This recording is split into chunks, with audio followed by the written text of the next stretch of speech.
El día en que me convertí en millonario fue el mismo día en que casi pierdo la vida, y cuando más necesité a mi hijo, él no contestó ni una sola de mis llamadas. Me llamo Luis Alberto Zambrano, tengo 55 años, y nunca imaginé que la fortuna y la tragedia pudieran llegar juntas en el mismo instante, como dos caras de una moneda lanzada al aire por el destino. Antes de continuar, quiero pedirte algo. Si te gustan este tipo de historias sobre familia, segundas oportunidades y giros inesperados, suscríbete al canal. Estamos trabajando para llegar a los 10.000 suscriptores y tu apoyo es fundamental. Déjame en los comentarios desde qué país nos estás viendo y si te impacta esta historia, regálanos un like. Vamos por los 300 likes en este video. Ahora sí, déjame contarte cómo comenzó todo. Era un martes por la tarde. Yo acababa de salir del despacho del notario con las manos temblando y un sobre Manila que contenía documentos que cambiarían mi vida para siempre. Mi tío Sebastián, quien apenas veía una vez cada 10 años, había fallecido 3 meses atrás en Guadalajara. No teníamos una relación cercana, pero éramos los únicos que quedábamos de la familia Zambrano por línea directa. El notario me explicó que mi tío había invertido en propiedades comerciales durante décadas, edificios, locales, terrenos. Nadie lo sabía. Vivía de forma modesta, casi austera, y yo era el único heredero. $3.200.000. Leí esa cifra en los documentos al menos 20 veces antes de que mi cerebro la procesara. 3.200.000. Salí de esa oficina flotando. No por el dinero en sí, aunque sería hipócrita negarlo, sino porque inmediatamente pensé en mi hijo, en Ricardo Alonso, en cómo esa herencia podría cambiar su vida también. Él siempre había soñado con abrir su propio negocio, un taller mecánico especializado. Tenía el talento, la pasión, pero nunca el capital. Hoy mismo se lo digo, pensé mientras subía a mi viejo Nissan. Voy a su casa y le doy la noticia en persona. Conduje por la avenida Insurgentes con una sonrisa que no podía borrar. Encendí la radio. Una canción de los Bukis sonaba, una de esas que solía cantarle a Ricardo cuando era niño. Me sentía joven otra vez, con propósito, con un futuro que compartir. Entonces, en el cruce con avenida Chapultepec, todo se detuvo. Un camión de carga que venía por la lateral no respetó el semáforo en rojo. Yo apenas tuve tiempo de girar el volante. El impacto fue brutal, un estruendo metálico que resonó dentro de mi cráneo como una campana. El mundo dio vueltas, vidrios, oscuridad, dolor. No sé cuánto tiempo pasó. Recuerdo voces, sirenas, manos que me sacaban del auto. Recuerdo que intenté hablar, decir que tenía que ver a mi hijo, pero las palabras no salieron. Desperté en el Hospital General de México. Una enfermera me explicó con dulzura que había sufrido un accidente severo, 3 costillas fracturadas, traumatismo craneal leve, contusiones múltiples. Tuve suerte, me dijo, mucha suerte, pero yo no me sentía afortunado. Lo primero que hice, incluso antes de preguntar por mi estado, fue pedir mi teléfono. Tenía que llamar a Ricardo. Tenía que decirle dónde estaba, que estaba bien, que necesitaba verlo. Marqué su número con dedos torpes, adoloridos. Sonó una vez, 2, 3, 4. Buzón de voz. Ricardo, soy papá. Tuve un accidente. Estoy en el Hospital General. Por favor, ven. Colgué y esperé. Pasaron 10 minutos, 20, 1 hora. Volví a llamar. Buzón de voz otra vez. Le mandé mensajes de WhatsApp. Las palomitas azules aparecieron, mensaje leído, pero no hubo respuesta. Al día siguiente, insistí, y al otro, nada. 7 días después, una enfermera entró a mi habitación con una expresión extraña, entre compasiva y incómoda. Señor Zambrano, su hijo llamó a recepción.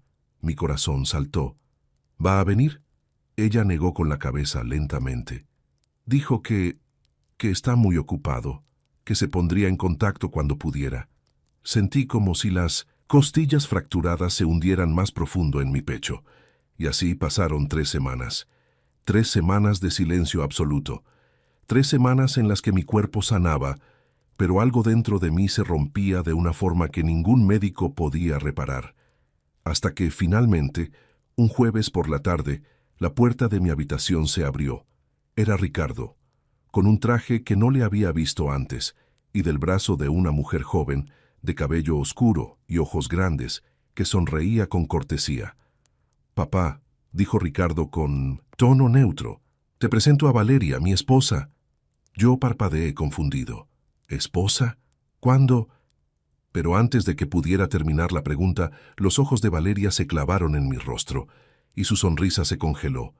El color desapareció de sus mejillas. Sus labios se abrieron levemente, temblando.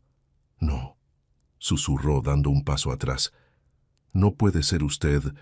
Para entender por qué esas palabras me helaron la sangre, necesito llevarte años atrás, a cuando Ricardo era solo un niño de ojos curiosos que me esperaba en la puerta cada tarde.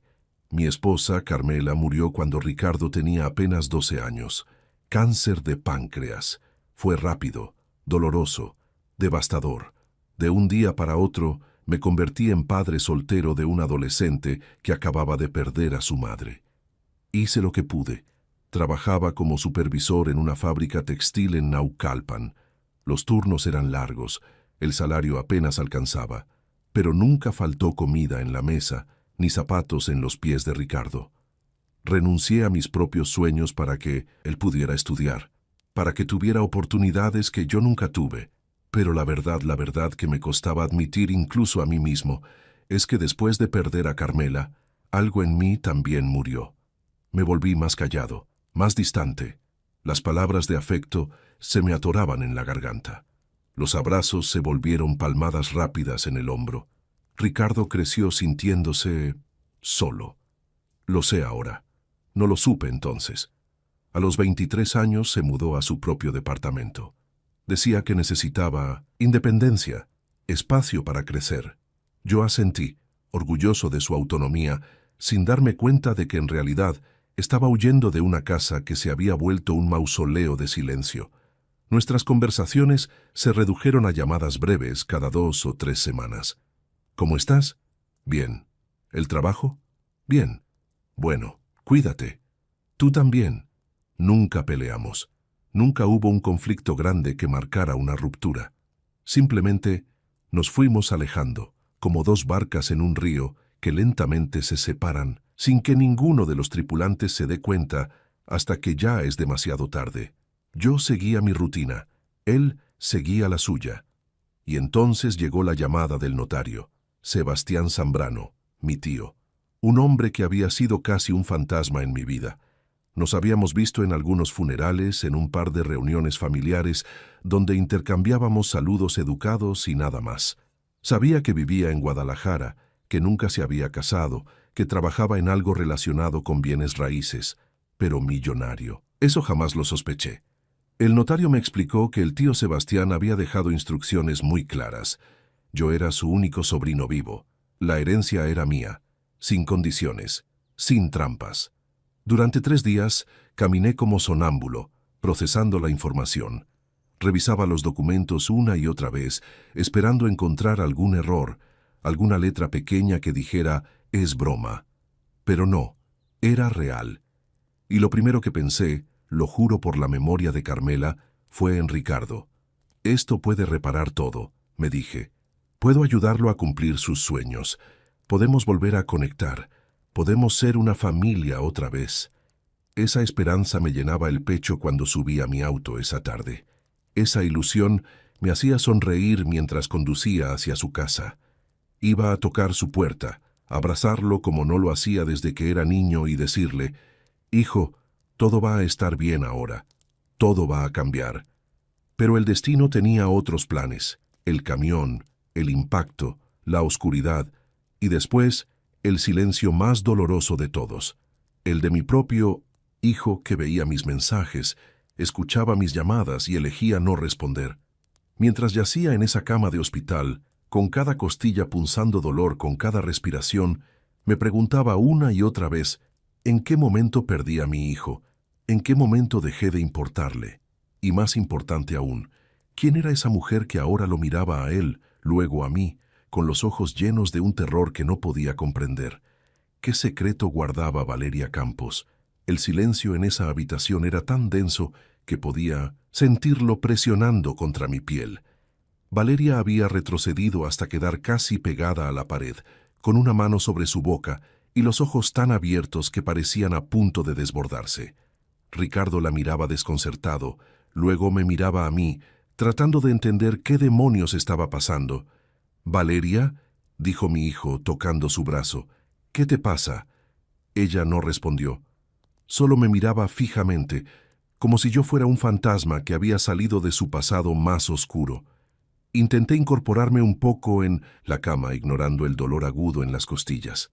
¿Nos conocemos?», pregunté con voz ronca. Por un momento pareció que iba a desmayarse. Entonces respiró profundo, cerró los ojos, y cuando los abrió nuevamente había recuperado algo de compostura, aunque su rostro seguía pálido. «Yo lo siento», me mareé un momento. Su voz sonaba forzada, artificial. «El hospital... No me gustan los hospitales». Ricardo pareció aceptar la explicación, aunque la miró con preocupación. «¿Quieres salir un momento? ¿Tomar aire?» No, estoy bien». Se obligó a sonreír, pero la sonrisa no llegó a sus ojos. «Solo necesito un segundo». Yo no le creí ni una palabra. Había algo en su reacción, en la forma en que había pronunciado «no puede ser usted», que indicaba que esto iba mucho más allá de un simple mareo. Ella me conocía, o conocía algo sobre mí, y ese conocimiento la aterrorizaba. Ricardo finalmente se acercó a mi cama. No me tocó. Simplemente se quedó de pie a 1 metro de distancia, con las manos en los bolsillos. «¿Cómo estás?», preguntó, pero su tono era el mismo que usarías con un conocido casual, no con tu padre. «He estado mejor», respondí, intentando mantener la voz estable. «3 costillas rotas, contusiones, un golpe en la cabeza. Pero voy a recuperarme», asintió con la cabeza incómodo. «Me alegro». «¿Te alegras?», quise gritar. «¿Te alegras después de 3 semanas sin venir? ¿Después de ignorar cada una de mis llamadas?». Pero no lo hice, porque en ese momento lo único que quería era entender qué estaba pasando. «Ricardo», comencé eligiendo cuidadosamente mis palabras, «¿por qué no viniste antes? Te llamé, te escribí». Los mensajes aparecían como leídos. Él apartó la mirada, observando la ventana como si fuera lo más fascinante del mundo. «He estado ocupado». «¿Ocupado?». No pude evitar que mi voz se quebrara un poco. «Estuve en el hospital durante 3 semanas. Tu padre, en el hospital, solo. No estabas en peligro de muerte», dijo con frialdad. «La recepcionista me lo confirmó cuando llamé. Dijeron que te estabas recuperando bien». «¿Y eso te pareció suficiente? ¿Una llamada a recepción?». Finalmente me miró, y en sus ojos vi algo que me rompió más que cualquier costilla fracturada. Indiferencia. «Papá, no voy a fingir que tenemos una relación cercana. No la hemos tenido en años. Vine hoy porque...». Hizo una pausa. «Porque Valeria me convenció. Dijo que era importante». Miré a la joven mujer que ahora se había sentado en una silla junto a la puerta, con las manos entrelazadas en su regazo, evitando mi mirada.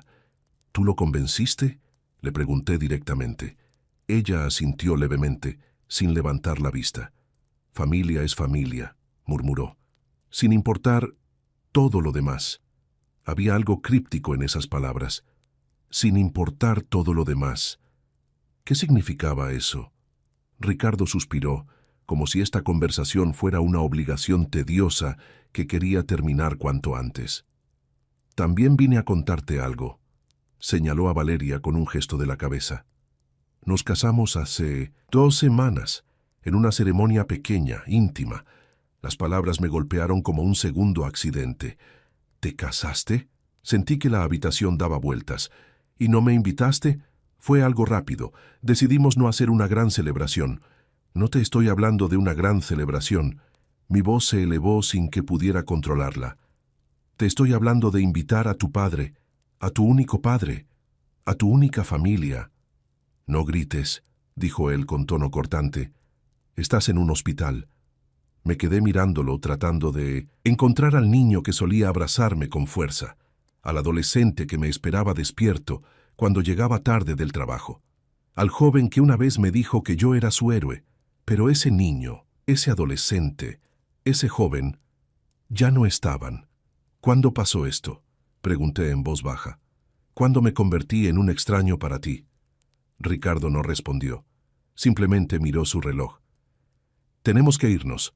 Valeria tiene una cita médica. ¿Una cita médica? Ahora miré a ella con preocupación automática. ¿Estás enferma? No es nada grave, intervino Ricardo rápidamente. Solo un chequeo de rutina. Pero la forma en que Valeria se tensó ante esas palabras me hizo sospechar que había más, mucho más. Se pusieron de pie. Ricardo dio 2 pasos hacia la puerta. Nos vemos, papá. Cuídate. Espera. Las palabras salieron desesperadas de mi boca. Necesito hablar contigo. Es importante. Pasó algo que cambia todo. ¿Qué cosa? Iba a decírselo. Iba a contarle sobre la herencia, sobre los millones, sobre cómo quería ayudarlo.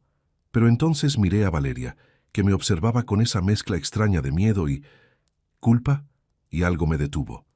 Necesito que vengas mañana, a solas, solo tú y yo. Ricardo suspiró con exasperación. Veré qué puedo hacer.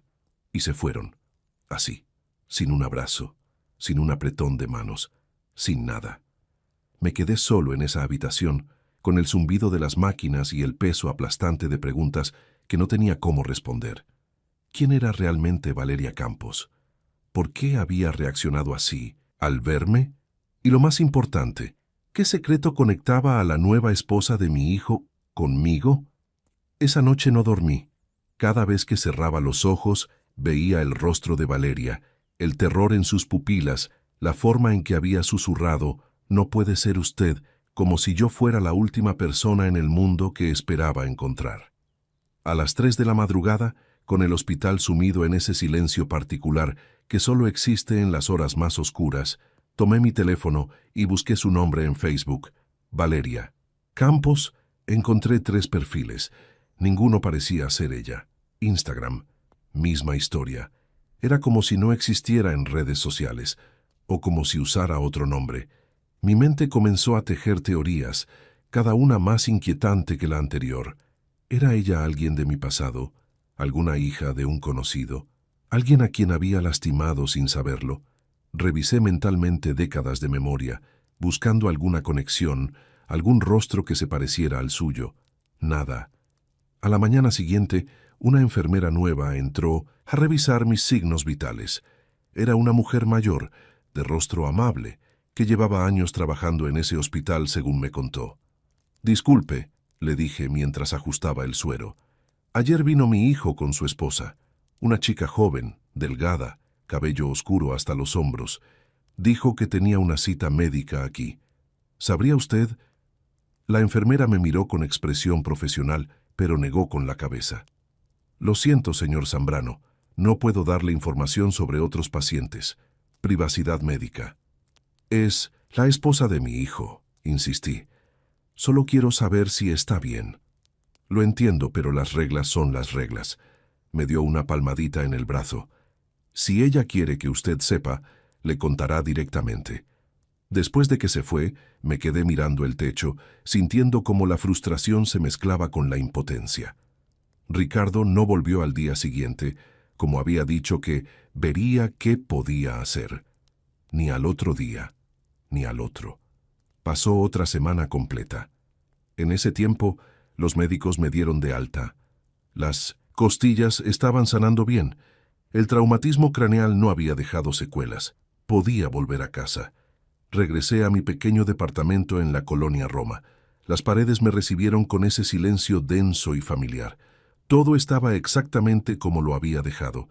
La taza de café a medio lavar en el fregadero, el periódico abierto en la mesa, la foto de Carmela y Ricardo en la repisa, una foto de hacía 15 años, cuando aún éramos una familia. Me senté en el sofá y abrí el sobre manila que había guardado todos estos días. Los documentos de la herencia seguían ahí intactos esperando. $3.200.000. Dinero que podía cambiar vidas, dinero que podía reparar puentes rotos, o al menos eso había pensado. Tomé mi teléfono y marqué el número de Ricardo. Esta vez, para mi sorpresa, contestó al tercer tono. «¿Papá? Ricardo». Mi voz sonó más emocionada de lo que pretendía. «Gracias por contestar. Escucha, salí del hospital, estoy en casa, necesito verte, es urgente». Hubo una pausa larga. «Estoy ocupado esta semana». «Ricardo, por favor, son 10 minutos, solo 10 minutos de tu tiempo». Otro silencio. Luego, un suspiro. «El sábado. Puedo ir el sábado por la tarde. ¿Te parece bien?» «Perfecto, perfecto». Sentí un alivio inmenso. «¿Vendrás solo? ¿Por qué?» «Porque necesito hablar contigo de padre a hijo, sin nadie más. Valeria es mi esposa, papá. Ella es parte de mi vida ahora. Lo sé, y me alegro por ti, de verdad. Pero esto es entre tú y yo». Escuché voces de una voz femenina. «Valeria». «Está bien», dijo finalmente. «Iré solo». Colgó antes de que pudiera decir algo más. Los siguientes días los pasé preparándome. Practiqué mentalmente lo que le diría. ¿Cómo le explicaría sobre la herencia? ¿Cómo le ofrecería ayudarlo con su taller mecánico? ¿Cómo le diría que, a pesar de todo, él era lo más importante en mi vida? El sábado llegó. Limpié el departamento, preparé café, compré pan dulce de su panadería favorita, esa en la esquina donde solíamos ir los domingos cuando era niño. Las 3 de la tarde, la hora acordada. Me senté a esperar. 3:30, 4, 4:30. Mi teléfono vibró. Un mensaje de WhatsApp. «Lo siento, papá. Surgió algo. No voy a poder ir». Miré ese mensaje durante 5 minutos completos. Luego escribí: «¿Cuándo entonces?». 3 palomitas azules. Mensaje leído. No hubo respuesta. Algo dentro de mí se quebró en ese momento. No fue dramático. No hubo lágrimas. Solo una fractura silenciosa, como cuando el hielo se agrieta bajo tus pies y sabes que en cualquier momento te hundirás. Tomé los documentos de la herencia, los metí de vuelta en el sobre y los guardé en el cajón de mi escritorio. Si Ricardo no quería verme, si ni siquiera 10 minutos de su tiempo valía la pena para él, entonces tal vez yo estaba persiguiendo algo que ya no existía. Tal vez nunca existió. Esa noche, mientras estaba acostado en la oscuridad, mi teléfono vibró nuevamente. Un número desconocido. Dudé antes de abrir el mensaje. «Señor Zambrano, necesito hablar con usted. Es sobre Ricardo. Por favor, no le diga que yo lo contacté. Es urgente». V. Valeria. Mi corazón comenzó a latir más rápido. Respondí inmediatamente: «¿Qué pasa? ¿Está bien?». Los 3 puntos aparecieron, desaparecieron, volvieron a aparecer. Finalmente llegó su respuesta, y cuando la leí, sentí como si el suelo desapareciera bajo mis pies. Necesito contarle la verdad, sobre quién soy yo realmente, y sobre por qué me casé con su hijo. Nos encontramos 2 días después en una cafetería pequeña en la Condesa, lejos de cualquier lugar donde Ricardo pudiera vernos. Valeria llegó 5 minutos tarde, con lentes oscuros que se quitó apenas se sentó frente a mí. Tenía ojeras profundas, como si no hubiera dormido en días. Sus manos temblaban ligeramente cuando las apoyó sobre la mesa. «Gracias por venir», dijo en voz baja. «¿Qué está pasando, Valeria?». No tenía paciencia para rodeos. «¿Quién eres tú?». Ella respiró profundo, mirando su taza de café vacía como si allí encontrara el valor que necesitaba. «Mi nombre completo es Valeria Campos Reyes». Hizo una pausa. «Mi madre se llamaba Patricia Reyes. El nombre no me sonaba de nada». Negué con la cabeza. «No conozco a ninguna Patricia Reyes». «Lo sé, porque usted nunca supo que ella existió». Sus ojos se llenaron de lágrimas. «Pero mi padre sí la conoció». «Muy bien». «¿Tu padre? ¿Y qué tiene que ver tu padre conmigo?». Valeria sacó su teléfono y me mostró una foto. Un hombre de unos 60 años, cabello cano, sonrisa amplia. Me resultaba vagamente familiar, pero no podía ubicarlo. «Se llama Ernesto Campos. Trabajó con usted hace casi 30 años en la fábrica textil de Naucalpan. Era su compañero de turno, y entonces lo recordé. Ernesto, Un tipo callado, buen trabajador, siempre puntual. Habíamos compartido algunos almuerzos, algunas conversaciones sobre fútbol y familia. Luego, un día simplemente dejó de ir. Escuché rumores de que se había mudado al norte, a Monterrey, para buscar mejores oportunidades. Me acuerdo de él, admití, pero perdimos contacto hace décadas. Mi padre nunca habla de esa época. La voz de Valeria se quebró. Nunca. Y yo nunca entendí por qué, hasta hace 2 meses, cuando mi madre estaba en su lecho de muerte. Se limpió las lágrimas con el dorso de la mano. Mi madre tenía cáncer de pulmón, en fase terminal. Los últimos días estaba con mucha morfina, diciendo cosas incoherentes. Pero hubo un momento de lucidez absoluta. Me tomó de la mano y me dijo: «Perdóname, Valeria, perdóname por arruinar todo». Le pregunté de qué hablaba, y entonces me lo contó todo. Valeria cerró los ojos, como si revivir esos momentos fuera físicamente doloroso. Hace 30 años, mi padre estaba casado con mi madre. Vivían aquí en la Ciudad de México, eran felices, estaban ahorrando para comprar su primera casa. Y entonces, mi madre conoció a alguien más. Mi estómago comenzó a contraerse. Un supervisor de la fábrica, un hombre casado, con un hijo pequeño, me miró directamente a los ojos. «Usted, señor Zambrano». El mundo se detuvo. «No, yo nunca... Por favor, déjeme terminar». Su voz era firme, pero no acusatoria.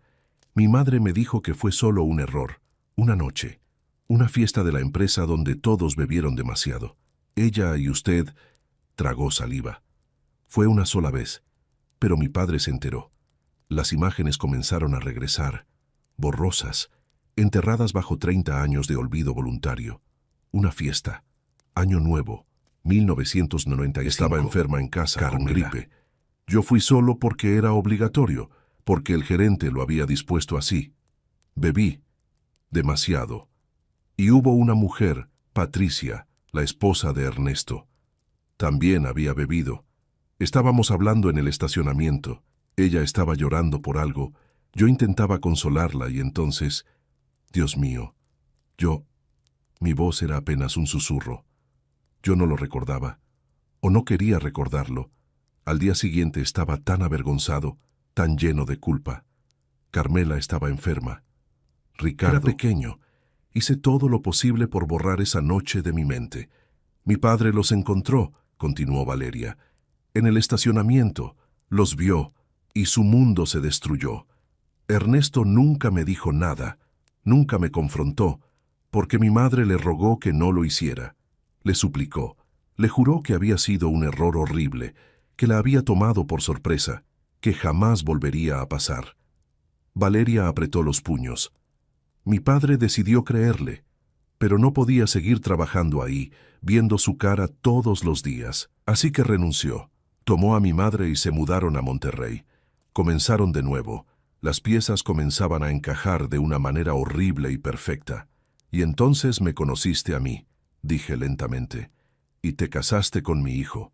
Valeria asintió, las lágrimas corriendo libremente ahora por sus mejillas. Cuando mi madre me contó esto, me mostró una foto vieja, una foto de la fábrica. Usted estaba ahí, Luis Alberto Zambrano. Busqué su nombre en internet. Encontré menciones, referencias, y encontré a Ricardo en redes sociales. Al principio solo quería, no sé, entender, ver cómo era la familia del hombre que había destruido a mis padres, pero entonces comencé a hablar con Ricardo, y él era dulce, divertido, atento, todo lo que yo necesitaba después de perder a mi madre. «¿Él sabe?», pregunté, aunque ya conocía la respuesta. «No, no sabe nada», se cubrió el rostro con las manos. «Me enamoré de él de verdad, señor Zambrano. Eso no fue parte de ningún plan. Pero cuando me dijo que tenía que conocer a su padre, que usted acababa de tener un accidente, fui con él. Y cuando entré a esa habitación y lo vi ahí, me di cuenta de la magnitud de lo que había hecho. Te casaste con el hijo del hombre que arruinó el matrimonio de tus padres. Me casé con el hijo del hombre que mi madre nunca pudo perdonarse por haber traicionado. Valeria me miró con una mezcla de dolor y desesperación. Y ahora estoy atrapada, señor Zambrano, porque amo a Ricardo. Pero cada vez que lo miro pienso en mi padre llorando cuando supo la verdad. Pienso en mi madre pidiendo perdón en su lecho de muerte. Y pienso en usted. El silencio entre nosotros era denso, cargado de 30 años de consecuencias. ¿Por qué me cuentas esto?, pregunté finalmente. ¿Por qué ahora? Ella se limpió las lágrimas y me miró con una determinación nueva en los ojos. Porque Ricardo me contó que usted sigue intentando hablar con él, que lo llama, que le escribe, y yo sé por qué. ¿Cómo podrías saber? Porque escuché su conversación telefónica con el notario. Bajó la mirada avergonzada. Ricardo dejó su teléfono en la mesa. Estaba en altavoz. Escuché todo sobre la herencia. Mi sangre se enfrió. Y por eso me contactaste, por el dinero. No. Sus ojos se abrieron con horror genuino. No es por eso. Es porque... Respiró profundo. Ricardo planea pedirle ese dinero, pero no para su taller mecánico. Tiene deudas, deudas grandes, de juego. El mundo se tambaleó bajo mis pies. ¿Qué? Apostó en línea. Durante meses. Perdió todo. Debe $150,000 a gente peligrosa. Por eso se casó conmigo tan rápido, porque pensó que yo tenía dinero por la herencia de mi madre. Pero no hubo herencia, solo deudas médicas. Y cuando se enteró de que usted había heredado millones, no pudo terminar la frase, pero no hacía falta. Todo cobraba sentido ahora. Las llamadas ignoradas, la indiferencia, la visita obligada y fría. Ricardo no vino a verme porque le importara. Vino porque necesitaba evaluar la situación, calcular cuánto podía sacarme. «Señor Zambrano», dijo Valeria con voz temblorosa, «vine a decirle la verdad, toda la verdad, porque usted merece saber quién soy yo, qué hice y qué está pasando realmente con su hijo. Y porque, a pesar de todo, creo que usted es una buena persona que cometió un error hace mucho tiempo, como todos nosotros». Me quedé mirándola, esta joven de 28 años que cargaba los pecados de una generación anterior, que se había enamorado del hijo, equivocado por las razones correctas. «¿Qué quieres que haga?», pregunté, y su respuesta cambiaría todo. «Quiero que confronte a Ricardo», dijo Valeria, «pero no sobre el dinero, sobre ustedes, sobre su relación, sobre por qué están tan rotos». «¿Y tú?», pregunté. «¿Qué harás tú?». «Voy a decirle la verdad sobre quién soy». Había resignación en su voz. «Me va a odiar. Probablemente me dejará. Pero no puedo seguir construyendo un matrimonio sobre mentiras». Nos despedimos en esa cafetería con un entendimiento tácito. Ambos íbamos a arriesgar todo por la verdad. 3 días después, Ricardo apareció en mi puerta sin previo aviso.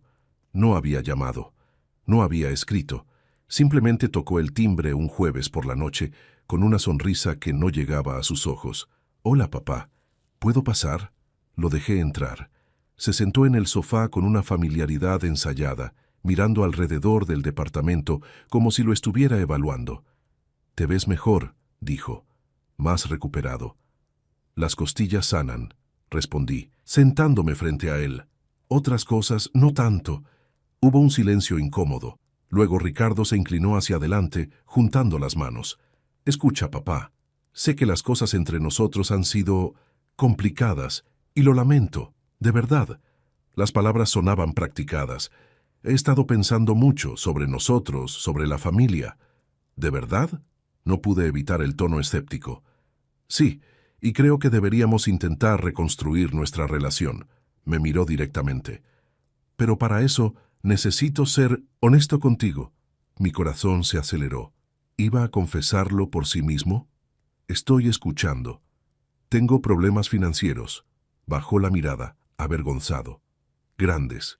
Tomé decisiones estúpidas. Aposté dinero que no tenía. Y ahora estoy en un agujero muy profundo. Al menos esa parte era verdad».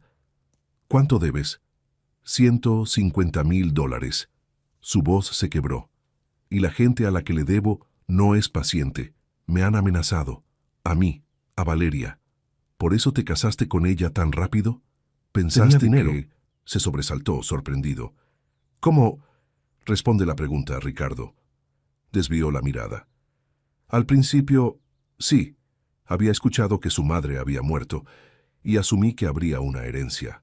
Pero después me enamoré de ella de verdad. Tienes que creerme.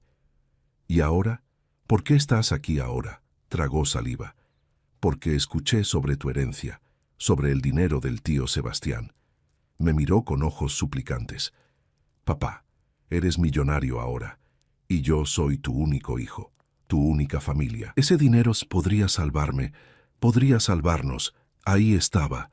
La verdad desnuda y fea. Entonces no viniste porque te importara cómo estaba. No viniste porque te importara yo. Viniste por el dinero. No. Bueno, sí, pero... Se pasó las manos por el cabello, frustrado. Papá, estoy desesperado. Pueden matarme, ¿no lo entiendes? ¿Y tú entiendes que estuve solo en un hospital durante 3 semanas? ¿Que te llamé docenas de veces rogando que vinieras? ¿Que ignoraste cada mensaje, cada llamada? ¿Porque no te importé lo suficiente? Estaba asustado. Estaba lidiando con mis propios problemas. Yo casi muero. Mi voz retumbó en el pequeño departamento. Casi muero, Ricardo.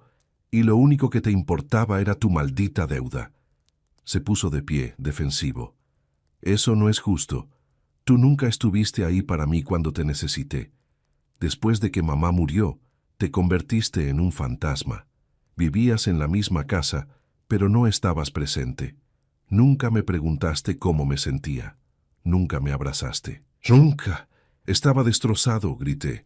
Acababa de perder a la mujer que amaba, y yo acababa de perder a mi madre. Las lágrimas corrían por su rostro ahora.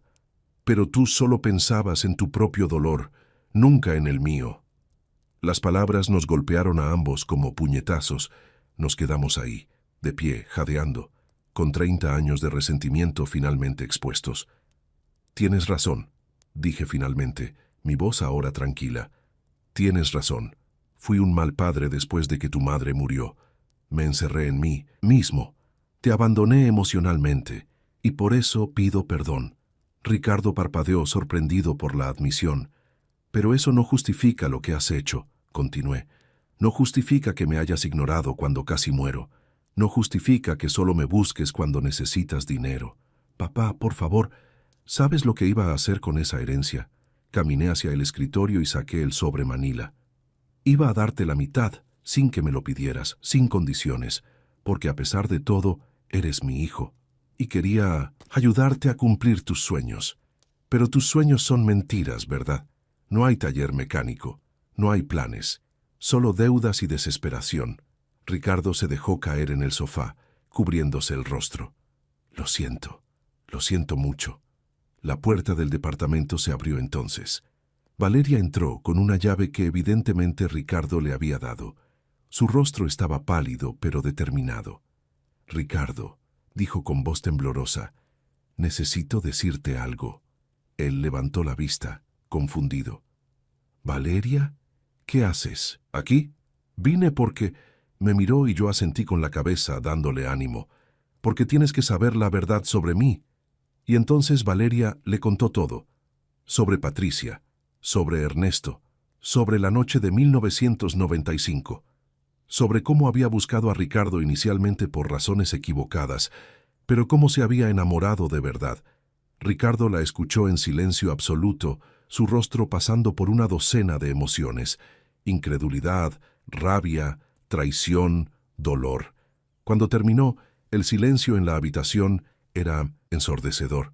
Entonces, la voz de Ricardo era apenas un susurro. ¿Todo fue mentira? ¿Desde el principio? No, dijo Valeria llorando. No todo. Mi amor por ti es real. Eso siempre fue real. ¿Y pensabas decírmelo algún día? ¿O ibas a seguir viviendo esta mentira para siempre? Iba a decírtelo hoy. Por eso vine. Ricardo me miró. Luego la miró a ella. Luego miró sus propias manos como si no las reconociera. Todos somos unos mentirosos, dijo finalmente. Tú, yo, mi padre. Todos cometimos errores, sí. Todos nos lastimamos, pero ahora tenemos una opción. ¿Qué opción? Podemos seguir huyendo, seguir mintiéndonos, seguir destruyéndonos. Miré a ambos. O podemos enfrentar la verdad, enfrentar el dolor y decidir qué tipo de personas queremos ser de aquí en adelante. Ricardo cerró los ojos, y el futuro de esta familia rota pendía de un hilo. No fue un cambio instantáneo, no hubo abrazos teatrales ni promesas grandiosas, pero en ese momento algo se rompió, o más bien, algo comenzó a sanar. Ricardo se quedó en mi departamento esa noche. Valeria también. Ninguno de nosotros sabía exactamente qué hacer, así que hicimos lo único que tenía sentido. Hablamos. Hablamos hasta las 3 de la madrugada. Ricardo me contó sobre la soledad que sintió después de la muerte de Carmela, sobre cómo me veía cerrarme emocionalmente día tras día, como si yo también hubiera muerto con ella, sobre cómo aprendió a no necesitarme, porque yo claramente no necesitaba estar ahí para él. Le conté sobre mi propia culpa aplastante, sobre cómo cada vez que lo miraba veía a Carmela y el dolor era tan intenso que prefería evitarlo, sobre cómo el trabajo se convirtió en mi escape, mi forma de no enfrentar la realidad de que había fallado como esposo antes de su muerte y ahora estaba fallando como padre.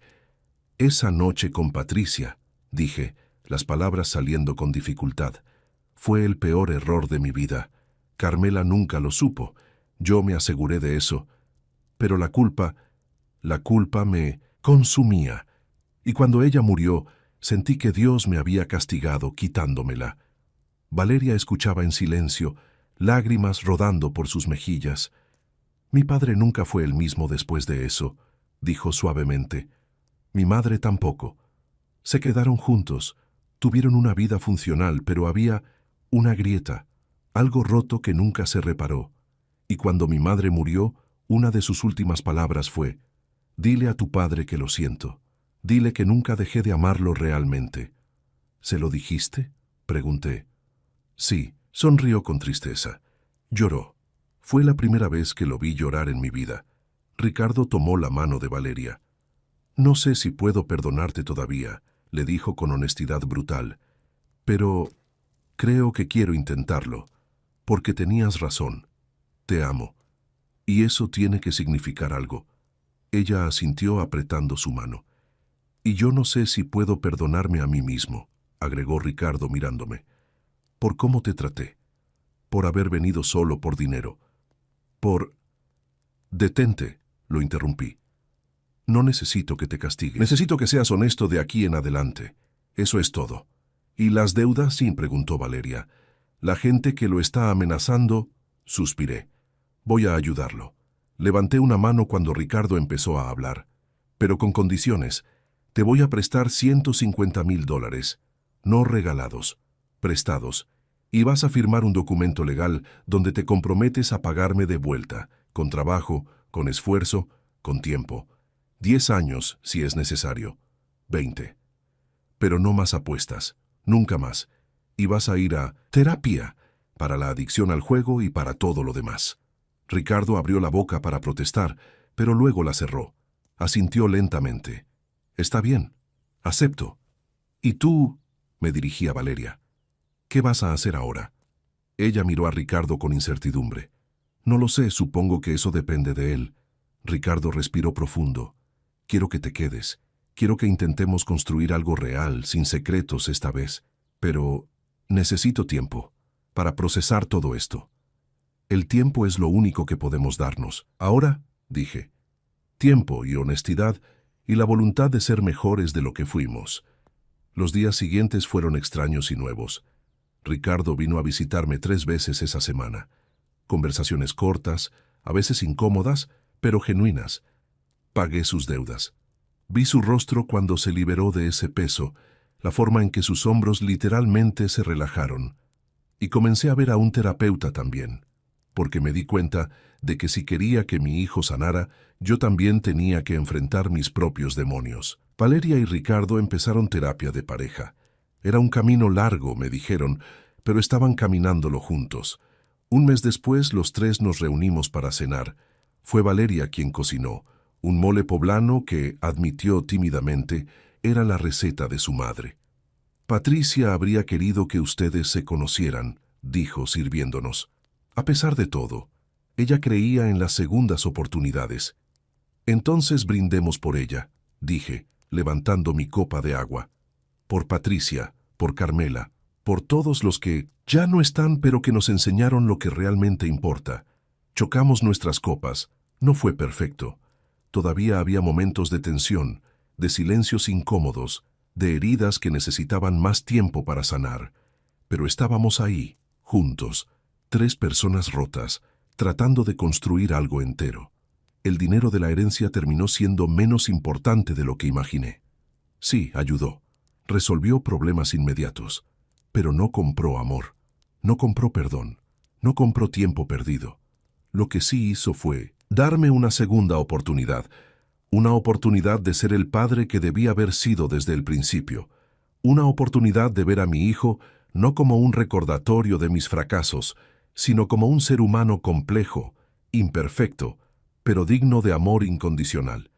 Una oportunidad de aceptar que todos cometemos errores y que la verdadera medida de una persona no es nunca caer, sino qué hace cuando se levanta. 6 meses después, Ricardo abrió su taller mecánico, no con mi dinero, sino con un préstamo bancario que obtuvo por sí mismo, después de meses de trabajo duro y ahorro disciplinado. Lo ayudé con algunas cosas, contactos, consejos, presencia, pero fue su logro y la forma en que sus ojos brillaron el día de la inauguración, cuando me presentó como mi padre quien siempre creyó en mí, me hizo darme cuenta de que habíamos logrado algo extraordinario.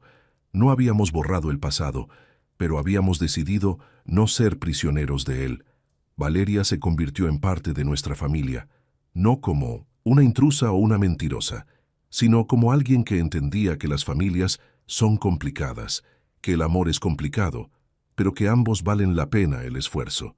En cuanto al dinero de la herencia, donamos una parte significativa a programas de rehabilitación para adicciones al juego, en memoria de los errores que casi nos destruyen. El resto lo guardé, no para mí, sino para el futuro, para los nietos que tal vez algún día lleguen, para las emergencias, para las oportunidades. Pero sobre todo, aprendí algo que ninguna cantidad de dinero podría haberme enseñado. Que sobrevivir a un accidente no se trata solo de que tu cuerpo sane, se trata de que tu alma encuentre el camino de regreso a las personas que amas, y que a veces los peores accidentes no ocurren en las carreteras, ocurren en los silencios, en las palabras no dichas, en el amor que asumimos en lugar de expresar. Ocurren cuando dejamos que el orgullo, la vergüenza y el miedo construyan muros entre nosotros y las personas que más importan. Pero también aprendí esto, que nunca es demasiado tarde para derribar esos muros. Nunca es demasiado tarde para decir lo siento. Nunca es demasiado tarde para decir te amo. Y nunca es demasiado tarde para empezar de nuevo. Me llamo Luis Alberto Zambrano. Tengo 55 años. El día en que me convertí en millonario fue el día en que casi pierdo la vida, pero también fue el día que, eventualmente, me ayudó a recuperar lo único que realmente importaba, mi familia. Y eso, amigos, no tiene precio. Si esta historia te tocó el corazón, si te hizo reflexionar sobre tus propias relaciones familiares, déjame un comentario. ¿Has vivido algo similar?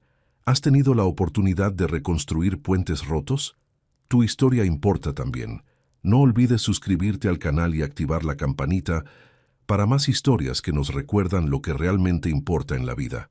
Nos vemos en el próximo video.